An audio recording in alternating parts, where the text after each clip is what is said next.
Bienvenidas y bienvenidos a una nueva edición de las 5 cortas. El día de hoy hablaremos de las muchachas malas de la historia de Rocío Silva Santi Esteban, quien tiene el gusto de acompañarme el día de hoy. Rocío, bienvenida al Buen Librero. Muchas gracias por la invitación y encantada de estar acá en el Buen Librero. Rocío, ¿quiénes son las muchachas malas de la historia? Las muchachas malas de la historia son las muchachas buenas que han sido, invisibilizadas en la historia por todo un sistema que pienso yo es el sistema de injusticia que nos ha relegado, ¿no? Sobre todo en el ámbito de la cultura y de las artes, ¿no? Bueno, y en el ámbito científico también, ¿no? Y el ámbito histórico, o sea, de hecho, te comentaba un poco off the record antes de empezar la entrevista, que yo no podría imaginar cómo podía encontrar un punto de convergencia entre Francisca Pizarro y de pronto Barbie, y sí lo hay, o sea, y es como que el tipo de publicaciones lo que sirve es para poderte cuestionar algunas cosas que por ahí jamás se te pasaron por la cabeza, pero no se te pasaron en la cabeza porque nadie nos enseñó a cuestionarlas. Lo que pasa es que el texto reúne una serie de, digamos, artículos, reflexiones, crónicas, reportajes, que yo he ido haciendo a lo largo de los años. Y como, digamos, uno de los temas, no solo de mi escritura, sino de mi vida personal, ha sido tratar de indagar qué pasó antes que yo. ¿Por qué las mujeres, cuando yo comencé a escribir, los formatos usuales, normales, eran que el objeto amoroso era una mujer, ¿no? Y yo decía, ¿por qué siempre las mujeres somos los objetos amorosos? Y si nosotros queremos tener un objeto amoroso, ¿de qué manera lo hacemos, no? Y también me comenzaba a preguntar, pero ¿no hubo mujeres que escribieron poesía o literatura? Y ahí fue cuando comencé a encontrar, te hablo de cuando tenía 12 años, ¿no?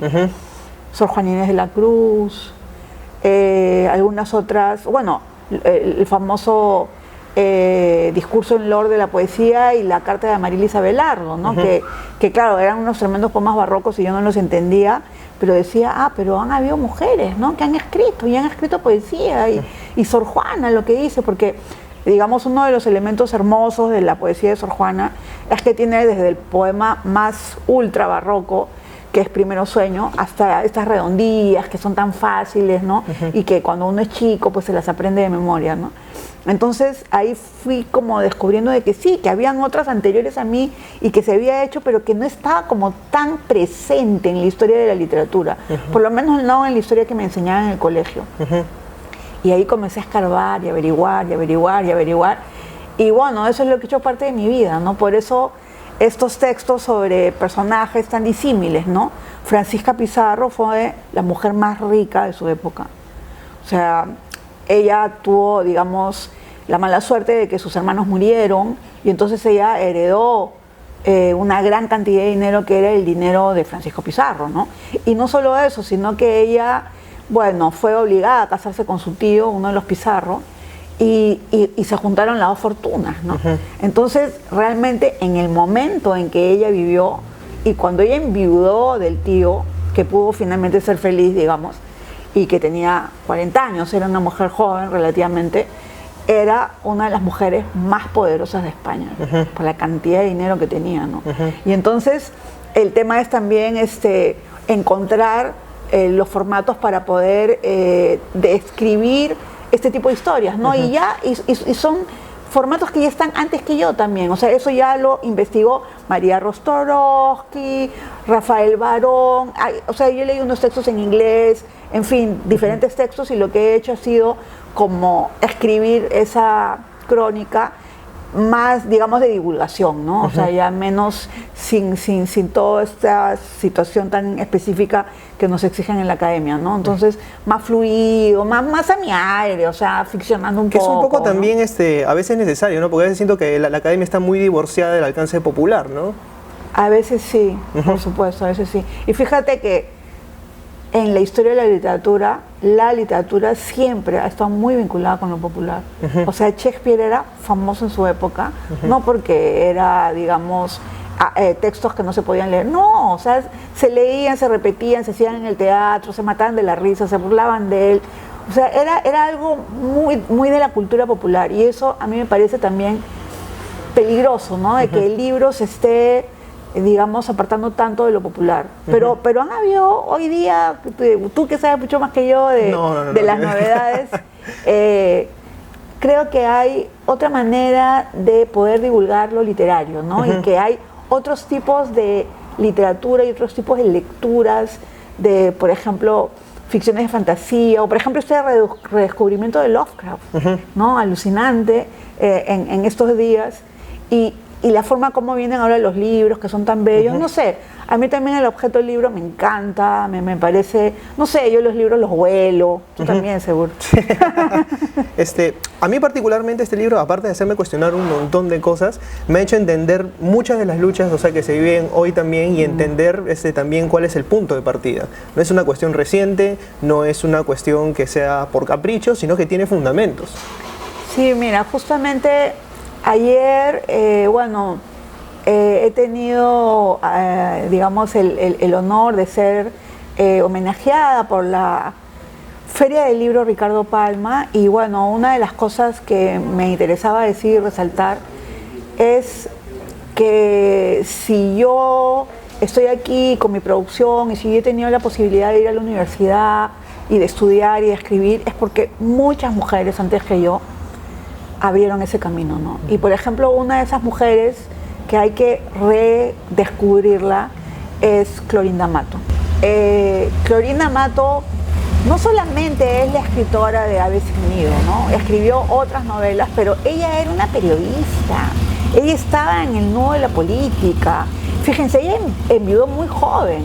Y claro, yo pensaba, dije, ella enviudó joven y seguramente que el esposo tendría mucho dinero. Y no, o sea, enviudó y se quedó con las deudas del marido. Y tuvo que pagar esas deudas. Y lo que hizo para poder, digamos, sobrevivir ella misma fue profesionalizarse en la escritura. Y después, ¿qué sucede con Clorinda Matto? Pues resulta que los críticos literarios, entre ellos Juan de Arona, se burlan de ella. Se burlaban de la manera como hablaba el castellano, porque hablaba el castellano y era quechohablante también, con ese dejo cusqueño, andino, tan hermoso, y Juan de Arona se burla de eso. Clemente Palma también le da, pero bueno, era muy joven, digamos, entonces, o sea, hay toda una situación en el mainstream literario que la cuestionan, ¿no? Y lo que pasa es que ella también asume una posición política también bastante radical, que fue apoyar a Cáceres, y bueno, lamentablemente pues surge Pierola, que era su archienemigo, y pues le queman la imprenta. O sea, a Clorinda Matto le quemaron la imprenta. Entonces, sucedieron tantas cosas que ella, bueno, se fue al exilio, ¿no? Y en el camino al exilio, porque se fue en barco primero a Chile y después se tenía que ir a Argentina, pues en ese camino escribió un texto que me parece increíble, muy importante, que se llama Las obreras del pensamiento. Y lo que ella dice es que ella, así como otras escritoras latinoamericanas con las que está en contacto, ojo, está en contacto con escritoras en Colombia, Costa Rica, Honduras, qué bárbaro, o sea, sin internet, claro, sin todas las facilidades que podrían haber el día de hoy, ¿no? Estaba en contacto con un montón de mujeres que escribían y las menciona y les plantea ahí un asunto fundamental. Nosotros somos como las obreras, solo que nosotros somos obreras del pensamiento. ¿Y hay forma de conseguir ese texto? Sí, está en PDF en internet, lo pueden conseguir, se lo pueden bajar ahorita. Mira tú. Sí, mira, maravilloso. Y a veces encasilla mucho a Clorinda Matto en Ave sin Nido y nada más, ¿no? Exacto, pero hay un grupo de mujeres actualmente, entre ellas Karina Pacheco, Francesca de Negri, algunas profesoras de universidades en Estados Unidos que están, digamos, reposicionando a Clorinda Matto. El año pasado hubo un seminario, encuentro, coloquio sobre Clorinda en el Cusco, y sé que se están organizando otros para el futuro. Se quiere también que el Instituto Nacional, el Ministerio de Cultura del Cusco pueda, digamos, poner en valor la casa de Clorinda, ¿no? en el Cusco. Y bueno, o sea, a mí me parece fundamental también poder publicar más textos de estas mujeres. Otra fue Mercedes Cabello de Carbonera, que terminó en el manicomio, ¿no? O sea, bueno, a Magda Portal hace poco la han reeditado, ¿no? Exacto, el texto también, de Magda Portal. Claro, se ha publicado La Trampa y la Casa de la Literatura Peruana ha publicado la autobiografía de Magda Portal, que es increíble y la pueden conseguir ahorita en PDF en internet. Como todos los perfiles de las mujeres que están aquí y que yo recomiendo leer ya. O sea, para cuestionarnos, para generar más cuestionamientos y sobre todo para deconstruir, que me parece lo más importante. Sí, pero también hay algunos hombres.